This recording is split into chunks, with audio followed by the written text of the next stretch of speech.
حضرت عثمان رضی اللہ تعالی عنہ نے وضو کا پانی منگوایا اور اپنے دونوں ہاتھوں پر برتن سے پانی لے کر ڈالا، پھر دونوں ہاتھوں کو 3 دفعہ دھویا، پھر اپنا داہنا ہاتھ وضو کے پانی میں ڈالا، پھر کلی کی، پھر ناک میں پانی دیا، پھر ناک صاف کی، پھر 3 دفعہ اپنا منہ دھویا اور کوہنیوں تک 3 دفعہ ہاتھ دھوئے، پھر اپنے سر کا مسح کیا، پھر ہر ایک پاؤں 3 دفعہ دھویا، پھر فرمایا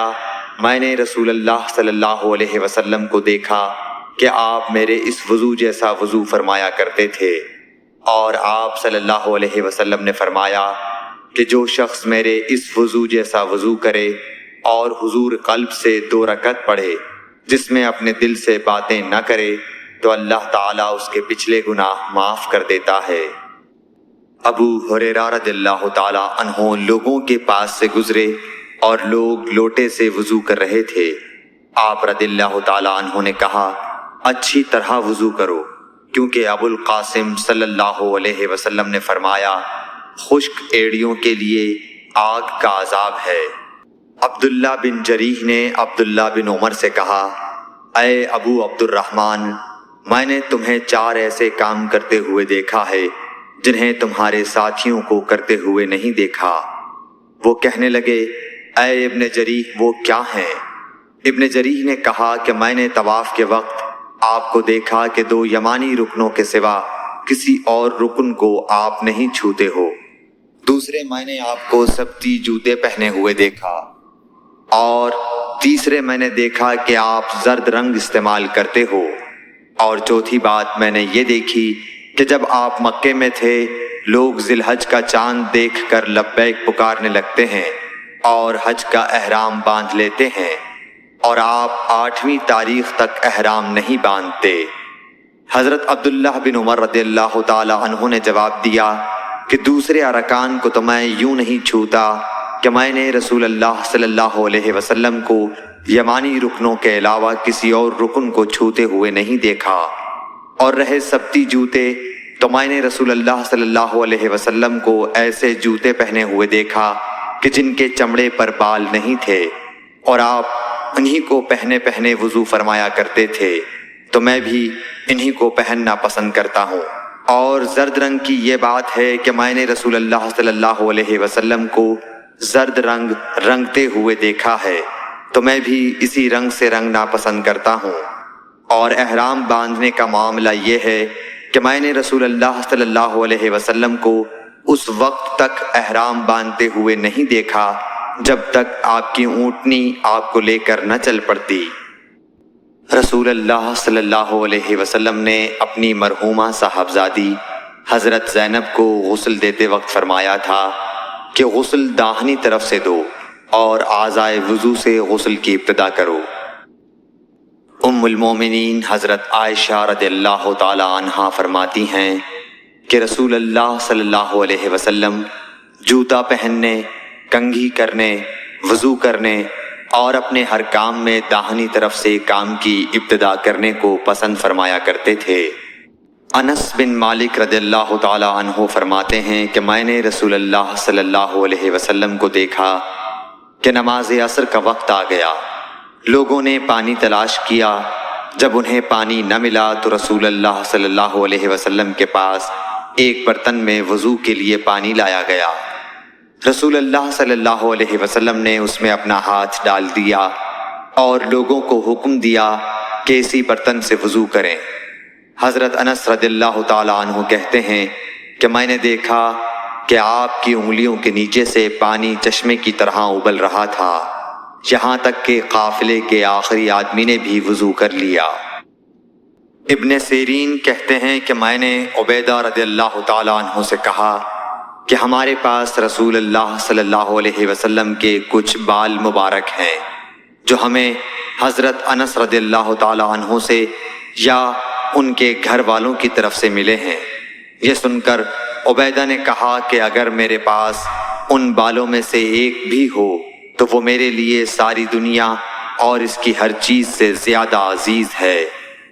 رسول کریم صلی اللہ علیہ وسلم نے حجۃ الوداع میں جب سر کے بال منڈوائے تو سب سے پہلے ابو طلحہ رضی اللہ تعالیٰ عنہ نے آپ کے بال لیے تھے۔ رسول اللہ صلی اللہ علیہ وسلم نے فرمایا کہ جب کتا تم میں سے کسی کے برتن میں سے کچھ پی لے تو اس کو 7 مرتبہ دھو لو تو پاک ہو جائے گا۔ رسول کریم صلی اللہ علیہ وسلم نے فرمایا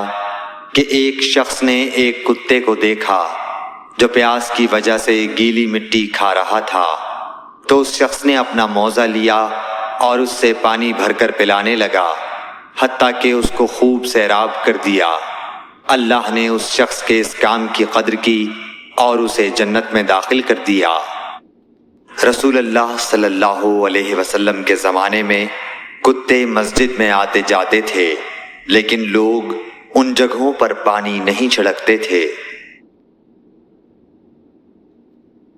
عدی بن حاتم کہتے ہیں کہ میں نے رسول اللہ صلی اللہ علیہ وسلم سے کتے کے شکار کے متعلق دریافت کیا تو آپ صلی اللہ علیہ وسلم نے فرمایا کہ جب تو اپنے سدھائے ہوئے کتے کو چھوڑے اور وہ شکار کر لے تو اس شکار کو کھا، اور اگر وہ کتا اس شکار میں سے خود کچھ کھا لے تو اس کو نہ کھائیو، کیونکہ اب اس نے شکار اپنے لیے پکڑا ہے۔ میں نے کہا کہ بعض دفعہ میں شکار کے لیے اپنے کتے چھوڑتا ہوں، پھر اس کے ساتھ دوسرے کتے کو بھی پاتا ہوں۔ آپ صلی اللہ علیہ وسلم نے فرمایا پھر مت کھا، کیونکہ تم نے بسم اللہ اپنے کتے پر پڑھی تھی، دوسرے کتے پر نہیں پڑھی۔ رسول کریم صلی اللہ علیہ وسلم نے فرمایا کہ بندہ اس وقت تک نماز ہی میں رہتا ہے جب تک وہ مسجد میں نماز کا انتظار کرتا رہے، تا وقت کہ وہ حدث نہ کرے۔ ایک عجمی آدمی نے پوچھا کہ اے ابو ہریرہ، حدث کیا چیز ہے؟ انہوں نے فرمایا کہ ہوا جو پیچھے سے خارج ہو، جسے عرف عام میں گوز مارنا کہتے ہیں۔ رسول اللہ صلی اللہ علیہ وسلم نے فرمایا کہ نمازی نماز سے اس وقت تک نہ پھرے جب تک ریح کی آواز نہ سن لے یا اس کی بو نہ پا لے۔ حضرت علی رضی اللہ تعالیٰ عنہ نے فرمایا کہ میں ایسا آدمی تھا جس کو سیلان مزی کی شکایت تھی، مگر رسول اللہ صلی اللہ علیہ وسلم سے دریافت کرتے ہوئے مجھے شرم آئی تو میں نے ابن الاسود کو حکم دیا۔ انہوں نے آپ صلی اللہ علیہ وسلم سے پوچھا، آپ نے فرمایا کہ اس میں وضو کرنا فرض ہے۔ زید بن خالد نے حضرت عثمان بن عفان رضی اللہ تعالیٰ عنہ سے پوچھا کہ اگر کوئی شخص صحبت کرے اور منی نہ نکلے، فرمایا کہ وضو کرے جس طرح نماز کے لیے وضو کرتا ہے اور اپنے وضو کو دھو لے۔ حضرت عثمان رضی اللہ تعالیٰ عنہ کہتے ہیں کہ یہ میں نے رسول اللہ صلی اللہ علیہ وسلم سے سنا ہے۔ زید بن خالد کہتے ہیں کہ پھر میں نے اس کے بارے میں حضرت علی، زبیر، طلحہ اور ابی بن کعب رضی اللہ عنہم سے دریافت کیا، سب نے اس شخص کے بارے میں یہی حکم دیا۔ رسول اللہ صلی اللہ علیہ وسلم نے ایک انصاری کو بلایا، وہ آئے تو ان کے سر سے پانی ٹپک رہا تھا۔ رسول کریم صلی اللہ علیہ وسلم نے فرمایا شاید ہم نے تمہیں جلدی میں ڈال دیا۔ انہوں نے کہا جی ہاں۔ تب رسول اللہ صلی اللہ علیہ وسلم نے فرمایا کہ جب کوئی جلدی کا کام آ پڑے یا تمہیں انزال نہ ہو تو تم پر وضو ہے، غسل ضروری نہیں۔